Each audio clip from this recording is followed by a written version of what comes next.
Je tiens à le rappeler, je pense que mon confrère a dû vous le dire, notre client a été convoqué en sa qualité de député de la nation, député de Fresco, député de la nation ivoirienne. Donc, lorsqu'il a été interpellé, lorsqu'il s'est rendu d'abord à la convocation donc, de la gendarmerie, il était revêtu effectivement de son écharpe. Quand il a été interpellé, il y est allé avec son écharpe. Il arrive au procès, bon, pour nous, parallélisme des formes, il porte son écharpe. On lui demande de l'enlever, c'est une observation qui n'est basée sur aucun texte de droit, je le rappelle. Et le président du tribunal décide d'une suspension d'audience, il revient après cette suspension pour nous dire effectivement qu'il préfère que notre client retire son écharpe. Et pour ne pas en faire une polémique, il a décidé de se plier, d'obtempérer. Il a dit, bon, ok, d'accord, très bien, je retire.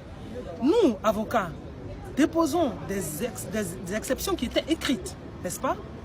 Et le président nous dit, non, je ne rends pas de décision par rapport à ces exceptions qui sont soulevées, mais j'attrais au fond les exceptions pour juger le tout. On dit non, ces exceptions concernent votre incompétence.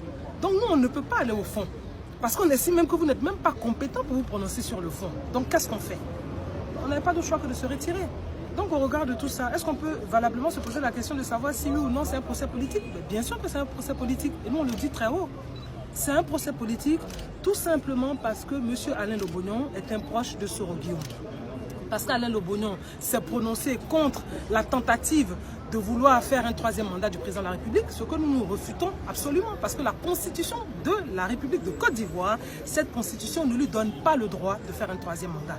Pour nous, les choses sont claires et le débat est clos. À la limite, même, on n'a même pas besoin d'argumenter plus que de raison sur ces questions-là, parce que la Constitution est très claire, elle est fermée. Et je rappelle que le président de la République, au moment de l'adoption de cette Constitution, a dit « Mais je ne suis pas concerné par la Constitution, donc vous pouvez la voter, ça ne me concerne pas. » Donc il ne peut pas par derrière venir nous dire « Non, je peux fouler mes principes aux pieds, et si le pays, si la situation politique le requiert, je vais me présenter un troisième mandat. » Non. La situation politique, même si elle était extraordinaire, ne peut pas vous autoriser à faire un troisième mandat parce que nous avons une constitution. Donc sur cette base-là, si on le dit, le fait de le dire, faire de vous un prisonnier politique, on comprend alors effectivement pourquoi notre client est aujourd'hui effectivement déféré à la MACA et pourquoi ce procès s'est transformé en parodie de procès. Parce qu'en réalité, il n'a pas été jugé sur les pièces, sur les éléments sur lesquels les avocats ont débattu. Il a été jugé parce que le juge avait déjà pris parti. Donc, déséquilibre dans la conduite de l'audience. C'est ce que nous constatons. Et chacun d'entre vous, vous étiez au procès, vous avez bien vu que nous avons, et d'ailleurs nous avons rappelé les textes de loi, hein. Donc ce n'est pas des arguments que nous avons avancés comme ça parce que ça nous plaisait bien. Mais c'est sur des textes de loi.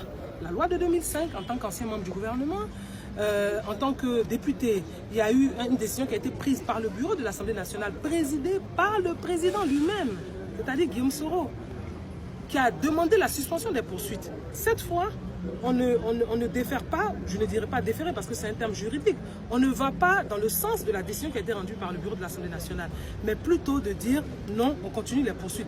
Mais à ce moment-là, la question qu'on peut se poser, mais pourquoi vous l'avez fait il y a un an? Le 29 janvier, jour pour jour, en 2018, pour un autre député. Et là, le bureau de l'Assemblée nationale avait pris une décision, mais pas le vice-président qui présidait les travaux, qui a pris une décision de demander la suspension des poursuites. Et là, le procureur, le même procureur, parce qu'on n'a pas changé, le même procureur dit « Ok, l'Assemblée nationale a pris cette décision, moi, je me range à ce que l'Assemblée nationale a dit, effectivement, j'arrête les poursuites. » Mais pourquoi là, on ne le fait pas? On nous dit non, il y a une décision qui a été brandie là par le procureur, une décision qui a été prise par le vice-président de l'Assemblée nationale, qui va en contradiction à celle qui a été prise par le bureau de l'Assemblée nationale, présidée par le président. Je vous pose la question à vous, journalistes. Entre un vice-président de l'Assemblée nationale et le président de l'Assemblée nationale, qui représente l'institution? Qui représente l'institution? Est-ce que vous croyez qu'à partir de là, vous pouvez me poser la question de savoir si on est dans un procès politique ou pas? Je crois que vous avez la réponse. Nous sommes très clairement dans un procès politique.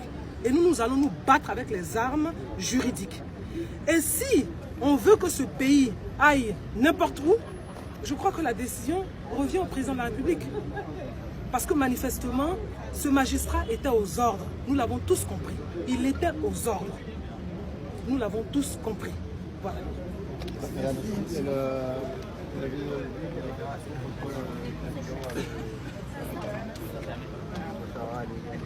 faire libérer Lobognon, en fait, c'est pas le cas. En fait. Bah, vous l'avez constaté comment il allait faire libérer Lobognon. Il n'y a pas plus meilleure façon de le faire que in situ. Il veut faire libérer Alain Lobognon, c'est pas de le dire, mais c'est de le faire. Et là, en l'occurrence, à l'audience. Oui ou non? Bah, vous avez bien vu comment? Qu'on a plutôt décidé de sa condamnation à 12 mois. Je trouve ça quand même ridicule. Et puis un mot pour finir, on nous dit non, écoutez, il y a eu donc un tweet qui a été fait. Et d'ailleurs même, moi procureur, j'ai regardé le tweet, continue, le tweet est sur sa page. Ok, certes, mais ce n'est pas le tweet qui est condamnable, c'est la conséquence du tweet. Quelle est la conséquence du tweet en l'occurrence? Puisque justement le tweet est toujours sur sa page. Le tweet a entraîné que le pays rentre en guerre. Le tweet a entraîné que les gens viennent devant le palais là pour dire machin. Non, enfin, arrêtons, arrêtons. Quand on veut noyer son chien, on l'accuse de la rage. C'est de ça qu'il s'agit.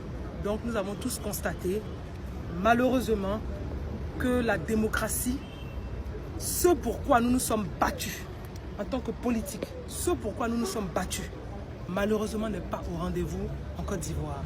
Et ça, c'est malheureux. Et quand j'ai pris la parole à l'audience, j'ai dit que j'étais meurtri.